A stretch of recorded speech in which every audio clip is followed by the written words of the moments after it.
वास्तव में ये जो भारत विकास संगम है, ये मेरा सपना नहीं है। हमारे देश में एक बहुत बड़े चिंतक हुए हैं, उनका नाम है के.एन. गोविंदाचार्य। यह मूलतः तमिलनाडु के रहने वाले हैं।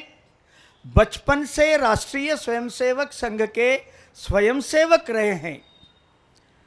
वाराणसी के काशी हिंदू विश्वविद्यालय के गणित के अंदर सबसे मेधावी छात्र ये माने जाते थे और इनकी दिमाग और इनकी मेमोरी पावर में भारत में अगर किसी व्यक्ति को एक कंप्यूटर के साथ जोड़ा गया तो ये पहला व्यक्ति है जिनके ब्रेन को कंप्यूटर ब्रेन कहा गया है, वो है के.एन. गोविंदाचार्य।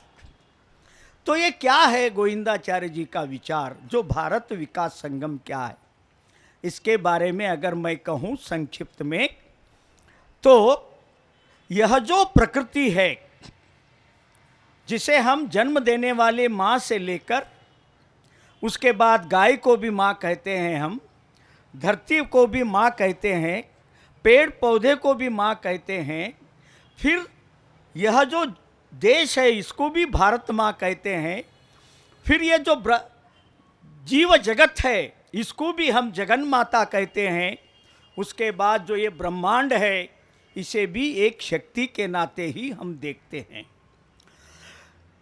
इस प्रकार की इस सृष्टि के अंदर जिसको हम प्रकृति कहते हैं या नेचर कहते हैं, यह जो नेचर है गत 500 सालों में इसमें कुछ गड़बड़ी हो गई है हमारे सोच में, दिमाग के सोच में।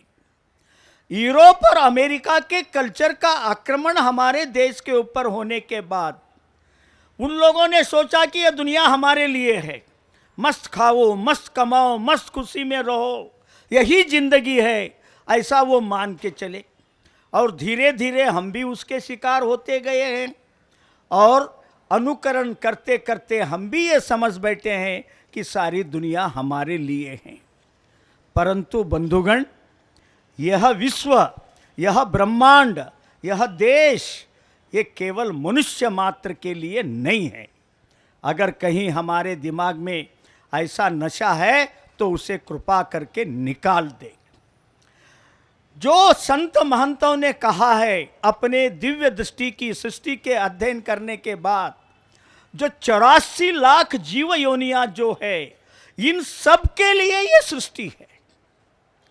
इसमें मानव किसी का भी विनाश करके मनुष्य कभी सुखी नहीं रह सकता है। संस्कृति, मानवीय प्यार, परोपकार, एक दूसरे के सुख दुख में भागी होना, जिसको हम अपनी संस्कृति कहते हैं, इसमें यूरोप और अमेरिका से, इंग्लैंड से हम कम से कम 200 से 300 गुना आगे हैं। कितने आगे हैं? 200 से 300 गुना आगे हैं। ये भारत की थाती है, ये अनमोल संपत्ति है।